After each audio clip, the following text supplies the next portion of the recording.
સુરતથી તાપી નદી પર પાલ અને ઉમરા બ્રિજના ઉમરા અપ્રોચના નડતરરૂપ મિલકતો ખસેડવા માટે આજથી ડિમોલેશન શરૂ થયું છે। સ્થાનિકોના વિરોધ વચ્ચે પાલિકાએ પોલીસની મદદથી ડિમોલેશનની કામગીરી શરૂ કરી છે। બીજી તરફ લોકોએ વિરોધ કરતા પોલીસ દ્વારા અટકાયત કરાઈ હોવાનું જાણવા મળ્યું હતું।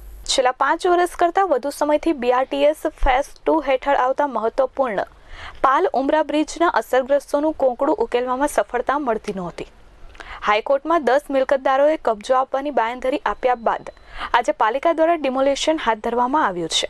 પોલીસ કાફલા સાથે પાલિકા દ્વારા ડિમોલેશનની કામગીરી કરતા રહીશોએ ભારે વિરોધ દર્શાવ્યો છે। મહિલાઓએ રોકકડ કરીને કામગીરી અટકાવવા પ્રયાસ કર્યો છે, જેથી પોલીસના કાફલા દ્વારા સમજાવટથી કામ લેવાની સાથે 6 જેટલા લોકોની અટકાયત પણ કરી છે।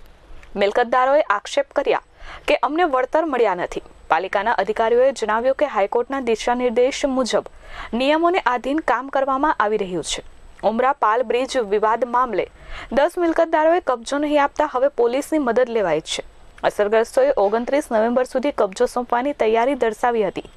અસરગ્રસ્તોએ હાઈકોર્ટમાં કબજો સોંપવાની બાંયધરી આપી હતી, જોકે કબજો ન સોંપતા હવે પોલીસની મદદથી કબજો મેળવવામાં આવી રહ્યો છે। છેલ્લા 5 વર્ષથી તૈયાર પાલ ઉમરા બ્રિજ માત્ર એપ્રોચના મુદ્દે અટક્યો છે। પાલ ઉમરા બ્રિજનો લગભગ 90% ભાગ બની ગયો હતો। ઉમરા તરફનો એપ્રોચની જમીન નહીં મળવાથી 10% જેટલું કામ બાકી હતું।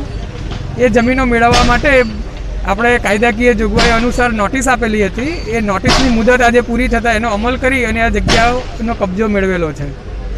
અગાઉ ટોટલ 12-20 મિલકતો હતી, એમાં અગાઉ 8 મિલકતનો કબજો મેળવવામાં આવેલો છે। આજે બીજી 12 મિલકતનો કબજો મેળવ્યો છે।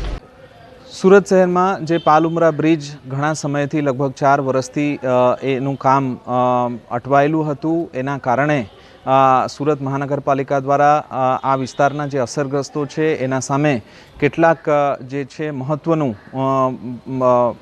જમીનનું બાબત હોય, બળતરનું બાબત હોય, રિહેબિલિટેશનનું બાબત હોય, એ તમામ બાબતો સાંભળીને એનું નિરાકરણ કર્યા। છતાં પણ જે અસરગ્રસ્તો છે હાઈકોર્ટના દ્વારસ્થ થયા। નામદાર હાઈકોર્ટમાંથી પણ લાઈન દોરીની અમલીકરણ કરવા માટે 29 તારીખ પૂછી સુરત મહાનગરપાલિકાને કહેવામાં આવ્યું અને આ જે લાઈન દોરી છે એ લાઈન દોરી આજે એનું અમલ કરવામાં આવ્યું છે। એના કારણે પાલ ઉમરા બ્રિજ જે લગભગ 15 લાખ લોકોને ફાયદો થશે અને 4 વર્ષથી અટવાયેલું આ પ્રશ્નનું આજે નિરાકરણ થઈ રહ્યું છે। ખરેખર આ જે બ્રિજ છે એ બ્રિજ બનવાથી લોકોને એરપોર્ટ જવા માટે, લોકોને આ જે પાલ એરિયા, ઉમરા એરિયા, અઠવા અને રાંદેરનું જે વિકાસ છે એ ઝડપી બનશે અને એના કારણે જે છે આજે આ કામગીરી કરવામાં આવ્યું છે। આ બ્રિજનું કામ ઓલરેડી વર્ષો પહેલાં 92% પૂર્ણ થયું હતું। ખાલી 8%નું જે કામ છે એ લગભગ 2.5 મહિનાથી 3 મહિનાના વચ્ચે પૂર્ણ કરી દેવામાં આવશે। મયુર ઠક્કર, એસ24 ન્યૂઝ, સુરત।